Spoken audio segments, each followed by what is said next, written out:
Oi, pessoal. Continuando agora nossa segunda parte sobre vídeo da Gay Hub, uma aula centrada em pensando sexo, né, um texto dela em que ela faz uma nota para uma teoria política radical do sexo e retomando do ponto que nós paramos na parte 1 do vídeo. Bom, falando sobre os axiomas que estão muito impregnados na nossa forma de pensar o sexo, e fazendo já aqui uma rápida recapitulação. O primeiro axioma que diz respeito ao essencialismo, o segundo, a negatividade sexual, terceiro, a falácia de mal escala posicionada, quarto, uma valoração hierárquica, e o cinco diz respeito a uma teoria dominó do risco sexual. Bom, o que ela quer dizer sobre esse efeito dominó, esse risco que envolve a sexualidade? Ela demarca uma linha que obviamente varia com o tempo entre a ordem e o caos sexual.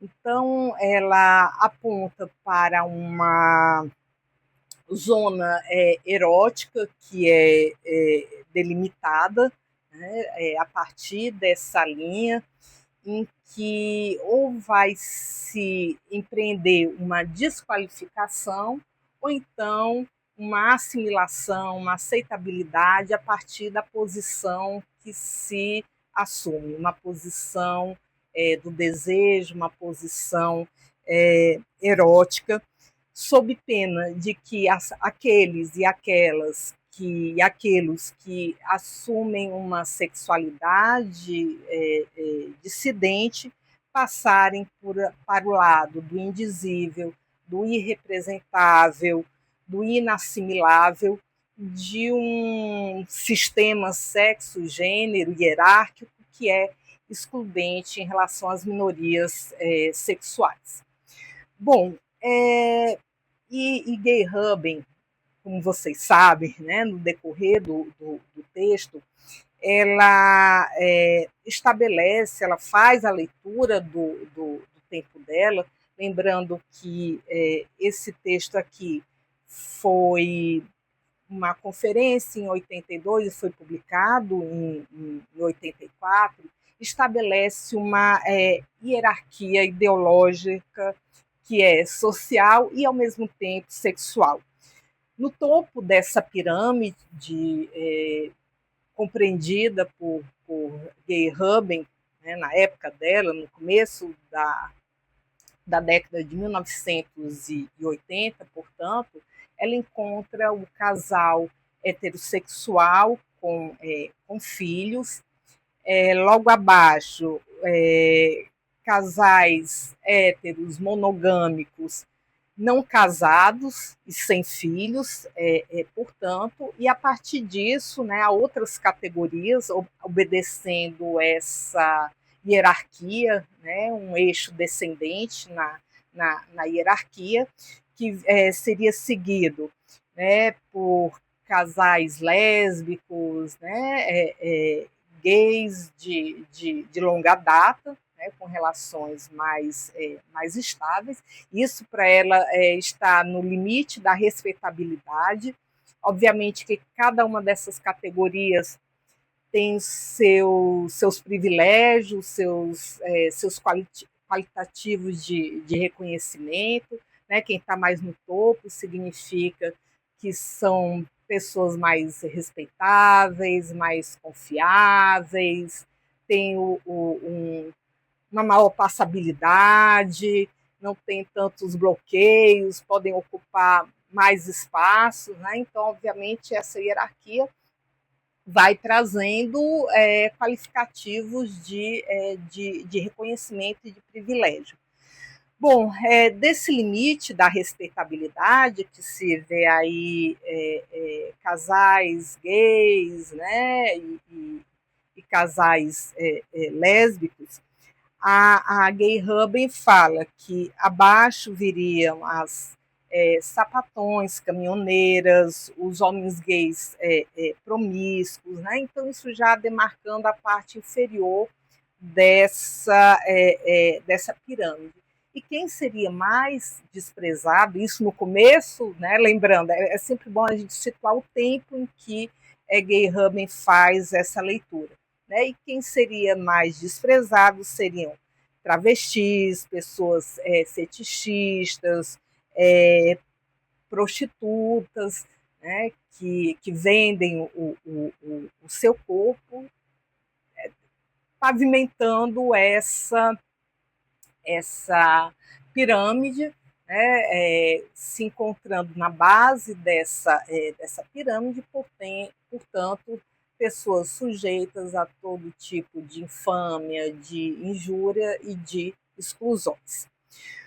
Bom, a Gay Rubin também vai falar para a gente que essa ideia, né, de uma sexualidade única, ideal, que está ali no topo, né, conforme eu falei anteriormente, por esse casal hétero, branco, com filhos, né, portanto, regula todo um sistema de pensamento sobre o sexo. Né? Vai ser essa ideia reguladora que vai servir aí para as exclusões sociais.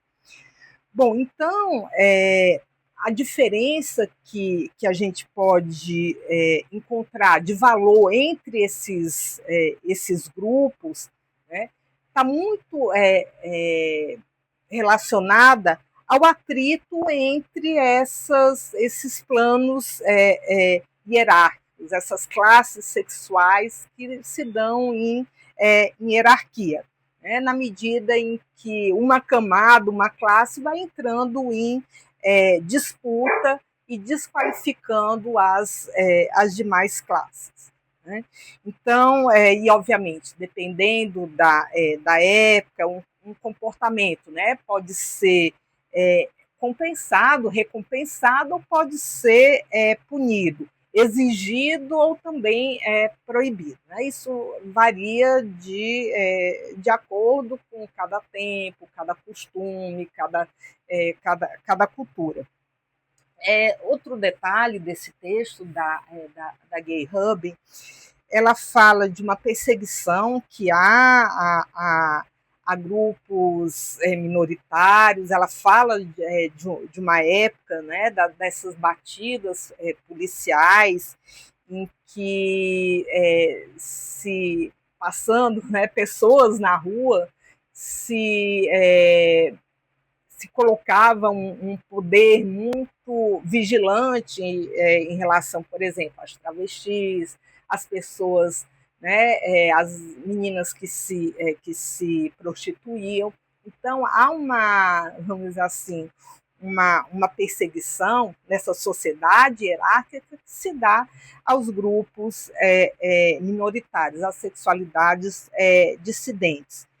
Então, essa forma também ideológica que se implica na sexualidade, opera classificações.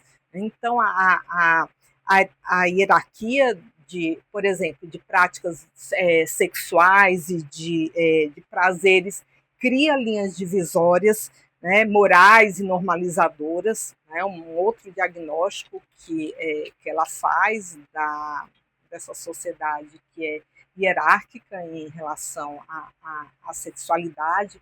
Há também, inclusive, segundo Gay Rubin, todo um sistema de legislação sobre o sexo, que, segundo os termos dela, é implacável numa estratificação social e sexual, que empreende uma perseguição erótica. Ela também fala do papel do Estado aí, que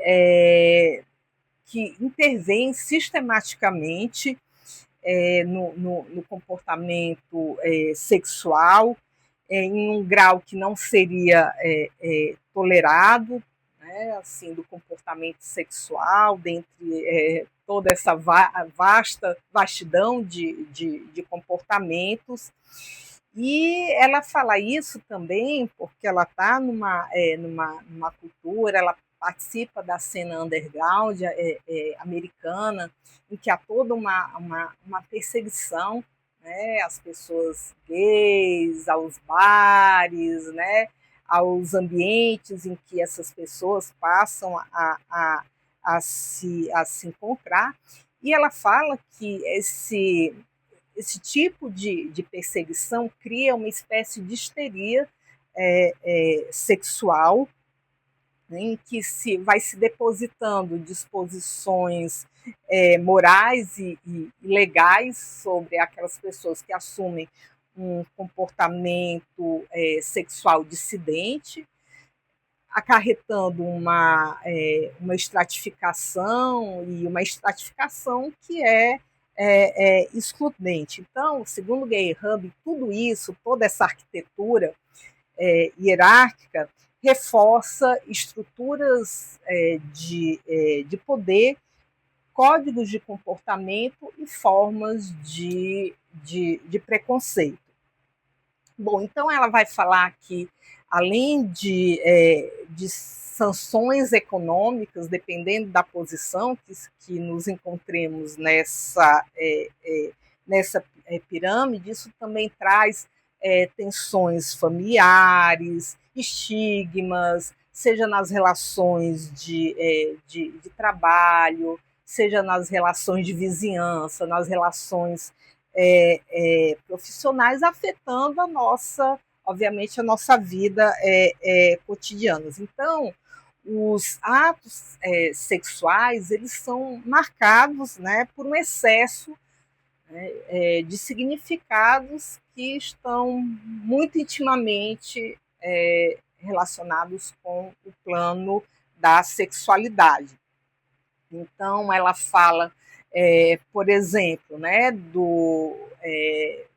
um livro que vai ser muito paradigmático nessa história da sexualidade, que é um compêndio do Krafft-Ebing, né, Psicopatias Sexuales, em que há toda uma classificação dos comportamentos sexuais, né, ou seja, o que foge do sexo reprodutivo passa a ser visto como uma psicopatia, né, sexual. Então, quer dizer, inúmeros, né, comportamentos, detalhes de comportamentos passam a ser vistos como uma psicopatia. E só que a Gay Hub, né, nesse cenário aí tenebroso dos anos 80, que a gente não pode esquecer que foi a década em que surge a AIDS, a epidemia da AIDS, né, vitimando muitas pessoas, e que no início é atrelado, né, aos homens gays como um câncer gay. Então, assim, surge para ela a necessidade de pensar uma variação sexual, nos termos dela, anódina ou benigna. O que significa isso? É pensar os prazeres como uma experiência de experimentação, né? Uma sexualidade que escapa a uma definição única, de modo que a gente não pense mais a sexualidade atrelada a uma verdade do desejo, mas a um corpo em abertura. Tem um texto dela que é muito interessante, né, que é as catacumbas, né, o templo do buraco do cu, que era um bar gay em que se reuniam muitas pessoas que tinham uma experimentação dos prazeres, havia uma relação ética, inclusive o Foucault faz referência a esse bar em amizade como modo de vida. Como ela se detém, né, a toda essa estratificação social. Gay Hub, né, em pensando o sexo, indo contra os estigmas, os preconceitos, as exclusões, ela faz né, do seu pensamento, das suas pesquisas, ela é uma antropóloga, uma forma de pensar também lugares que possam favorecer a intensidade de relações de prazeres que não passem a ser qualificadas ideologicamente, desmoralizadas e vistas como estigmas para que justifiquem exclusões sociais. Né? Grosso modo, é esse, né, a incumbência do texto de Gay Rubin, que mesmo publicado em 84, acho que tem toda a pertinência da gente ler hoje e ver também quais as estratificações, quais os preconceitos que se dão na esteira dessa sexualidade que vai ser vista ainda como uma ameaça à sociedade. Tá bom, gente? Então, ficamos por aqui com essa aula de Gay Hub.